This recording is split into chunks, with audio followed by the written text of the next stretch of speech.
Mesdames, Messieurs, chers téléspectateurs d'Africa 24, bienvenue. Merci de nous rejoindre dans cette émission, une émission qui reçoit aujourd'hui un élu sénégalais. Il est maire de la ville de Kaffrine. Il est également porte-parole du Parti socialiste du Sénégal.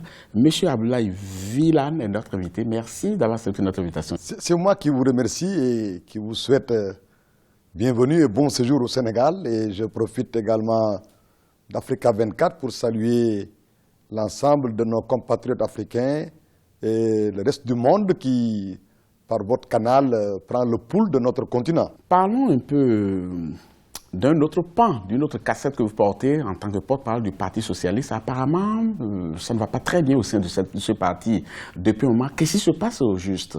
Il se passe que c'est la démocratie qui révèle ses vertus, mais également les limites des acteurs du jeu politique.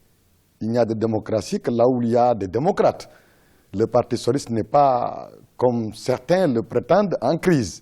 Il y a simplement qu'un sentiment de crise étreint certains d'entre nous qui ont une angoisse existentielle et qui veulent hâter le cours de leur destin sans tenir compte de ce qu'en démocratie, il s'agit plus de convaincre que de contraindre. Voilà, nos instances fonctionnent régulièrement, le secrétaire exécutif est convoqué régulièrement, le bureau politique, le comité central, et toutes les autres instances de base fonctionnent à l'exception de deux. Dans la région de Dakar, c'est le département de Dakar où il y a des problèmes internes. Et comme Dakar est la capitale du Sénégal, abritant l'ensemble des médias et des groupes de presse, il y a une sorte de surdimensionnement, surmédiatisation. Vous parlez de surdimensionnement, surmédiatisation, surtout quand vous parlez aussi de vertu de la démocratie, quand on se voit obligé d'en arriver aux mains. Non, on n'est pas avec des actes de violence. Écoutez, ce qui s'est passé, c'est que vous faites allusion sûrement aux incidents, aux événements du 5 mars. Bien entendu. Le 5 mars dernier, le bureau politique du Parti socialiste était convié à une réflexion politique pour décider de quelle conduite à tenir en vue du référendum. Pendant que le bureau politique se réunissait, des individus qui ne sont pas membres du bureau politique ont fait irruption dans la cour, chahutant par moments, acclamant par d'autres, et puis subitement, avant que la réunion n'arrive à son terme, il y a eu irruption dans la salle, irruption violente avec des jets de pierre, des barres de fer, des coupes-coupes, des lances et tout cela. Et ça se passe au sein d'un parti politique? Non, justement, c'est pas dans un parti que vous dites se porter bien. Non, notre parti a été agressé par des hommes et des femmes. Vous arrivez à identifier ces agresseurs? Justement, nous ne connaissions pas les agresseurs, c'est pourquoi on avait décidé de porter plainte contre X. Il appartient maintenant aux procureurs et aux enquêteurs de la police de mettre un visage, un nom sur ces X-là. Mais apparemment, ces agresseurs ne sont autres que vos militants. Hein? Ah non, il y a des militants du parti qui ont été, vous savez, dans le contexte actuel, partout à travers le monde, avec l'évolution de la technologie, à partir des portables, à partir d'autres éléments techniques, on peut filmer un événement. Et surtout que ça a été médiatisé. Alors, il y a eu que la police a visionné des images et a convoqué certains éléments qui se sont avérés être des militants du parti. À la grande surprise de certains responsables, d'ailleurs, qui aujourd'hui crient au scandale, agitent un peu une sorte de victimisation qui n'a pas lieu d'être. Avant d'en arriver à la procédure qui a été enclenchée, alors parlez-nous de ce que reprochaient justement ces manifestants. Est-ce que vous avez compris quand même les raisons profondes de ces manifestations? C'est parce que nous n'avons pas compris qu'on cherche à savoir. Non, parce que vous n'avez pas cherché à comprendre. Non, vous savez. Parce que comprendre serait peut-être reconnaître qu'il y a des failles au sein du parti, de son fonctionnement. Il y a à Dakar des camarades, dont le maire de la capitale et 2 ou 3 maires, sur une vingtaine de coordinations. Il y a 2 coordinations qui semblent être en situation de rebelle, dont l'une n'a jamais épousé la ligne politique actuelle. Et ce sont ces camarades-là, après coup, qui sont révélés être proches ou apparentés à des individus qui ont été identifiés comme étant des acteurs ou des meneurs. Est-ce que vous comprenez quand même les raisons de leur rébellion, les raisons de la forme? Non, si je prends l'exemple du maire de Sacré-Cœur-Mermoz, celui-là, quand on a faisait candidat député, il était en prison, dans le cadre d'une affaire de meurtre non élucidé. Ensuite, élu, il a siégé à l'Assemblée nationale dans le cadre de Benno Bokk Yakaar. Il y a un poste de responsabilité qui équivaut à un rang aux prérogatives et au grade de ministre. Eh bien, celui-là continue à dire qu'il n'est pas pour que l'on continue à être dans Benno Bokk Yakaar, mais pendant qu'on y est, il vaut mieux prouver le mouvement en marchant. Mais démocratie au sein du parti oblige, il a le droit de ne pas être d'accord avec ce que vous dites, non? Justement, oui. Quand vous dites que je ne me reconnais pas dans cette ligne, et que cette ligne-là vous a conféré une légitimité ou une posture d'élu, l'acte politique de courage consiste à dire je m'en démets. Oui, mais vous parlez de non-reconnaissance à travers la ligne que prend le parti, mais il y a autre raison que vous ne semblez pas vouloir nous dire. Aidez-moi. Vous voulez vraiment de l'aide?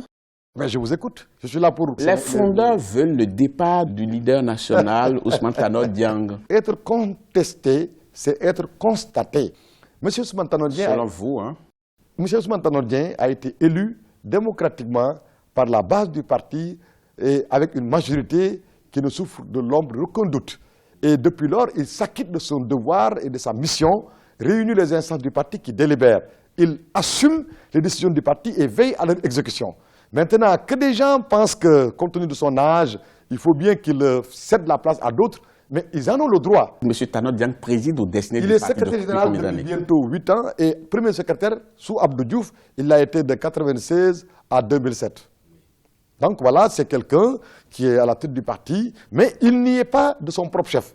Parce que c'est avec lui qu'on a eu une démocratisation qui permet à la base du parti d'élire le secrétaire général comme au suffrage universel direct. Et alors qu'avant lui, le secrétaire général du parti, comme c'est d'ailleurs ce qui est valable dans tous les autres partis, il n'était élu que par un congrès où il y avait presque 2000 personnes. Ici, nous avons un électorat qui fait plus de 28 000 électeurs répartis à travers tout le Sénégal. Donc, M. Ousmane Tanor Dieng, il dirige le parti, c'est pas le chef du parti, il en est le leader, il en est l'émanation de la confiance des militants et responsables. Si on veut évaluer tout ce qu'on s'est dit jusque-là, premièrement, il faut retenir qu'au sein de ce parti, aujourd'hui, il y a certaines franges qui estiment qu'il faut quitter la coalition dans laquelle il se trouve. D'autres contestent le leader national.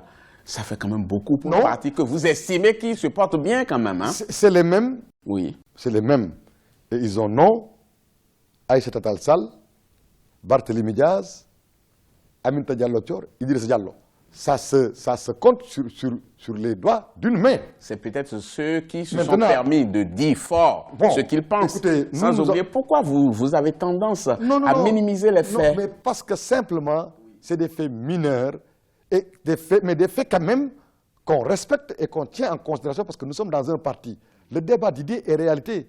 Le Parti socialiste est le parti le plus démocratique dans son mode de fonctionnement et dans ses délibérations. Par rapport à quel parti qu'il est le plus...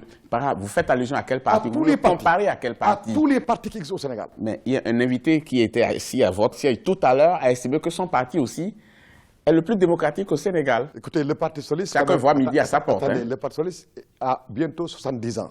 70 ans, je dis bien 70 ans. Nous avons une expérience de parti au pouvoir, une expérience de parti à l'opposition, et aujourd'hui nous sommes associés à l'exercice du pouvoir. Nous avons donc une riche expérience et une riche pratique politique. Sauf que vous ne gagnez plus grand-chose. Écoutez, l'ère des perspectives solitaires est révolue. Nous en sommes au Sénégal, en Afrique, partout à travers le monde, à l'ère des coalitions. Si nous ne gagnions pas grand-chose, nous n'aurions pas plus de 25 députés à l'Assemblée nationale, nous n'aurions pas plus de 40 ou 50 collectivités locales, dont la mienne, où j'ai gagné sous la bannière socialiste contre 6 listes, y compris la liste de la coalition Benno Bokk Yakaar, dirigée par la paire. Depuis un moment, on a commencé par chercher quand même des voies et moyens pour pouvoir terminer avec cette crise-là. Et entre autres solutions envisagées par certaines personnes, c'est de procéder au retrait de la plainte qui a été initiée contre ces fondeurs, contre ces jeunes qui sont rendus coupables de troubles au sein du parti. Mais pourquoi est-ce que vous y opposez? Ah non, on ne s'y oppose pas. Ah oui? Nous avons... Est-ce que les plaintes existent encore? Oui, mais les plaintes... Mais bien entendu, et pourtant certaines voix estiment qu'il faut retirer la plainte pour pouvoir quand même laver le linge sale en famille. Au moment où nous portions plainte, et là c'est une délibération, une décision du bureau politique que nous appliquions, nous avons décidé de porter plainte contre X. Et nous sommes restés 1 mois, le temps de la campagne pour le référendum, et après nous avons déposé la plainte. Quand nous avons déposé la plainte, c'est les premiers responsables du parti, Ousmane Tanor Dieng, puis les membres du secrétaire exécutif qui ont été les premiers à être entendus par la DIC, à la demande du procureur. Et je précise que dans un état de droit, lorsqu'un citoyen ou une organisation, une personne morale porte plainte, elle est à l'initiative de l'action. Mais une fois que l'enquête est en cours et déclenchée, C'est le procureur qui est le maître des poursuites. Et nous, ce que nous recherchions en portant plainte, c'était de savoir qui a fait quoi et à quelle fin. Parce que nous sommes contre la violence politique. Donc vous êtes incapable de pouvoir identifier cela en votre sein, parce que vous êtes obligé de passer par la case justice. Écoutez, nul n'a le droit de se faire justice soi-même. Nous étions en réunion de bonne foi et le plus loyalement en réunion du bureau politique.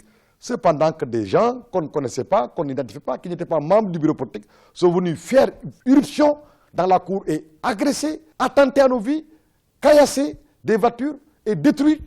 Ils ont saccagé la salle du bureau politique. Si maintenant le procureur, à la suite de l'enquête, identifie des auteurs et même des commanditaires, force restera à la loi et ensuite, quand cela arrivera dans les instances du parti, nous en débattrons et nous prendrions les mesures politiques qui s'imposent en ce moment-là. Mais pour l'instant, nous en sommes à cela et pas plus. Monsieur Wilane Abdoulaye, le Sénégal, c'est une actualité dense et riche. Et le parti dans lequel vous êtes, le Parti socialiste, a son mot à dire quand même sur pas mal de faits. Par exemple, quand on parle du dialogue national qu'il y a eu au Sénégal, quand on parle de la grâce accordée à l'ancien ministre Karim Wade, entre autres sujets sur lesquels vous allez vous prononcer tout à l'heure, donner la position du parti. Mais avant, nous allons marquer une pause, si vous le voulez bien.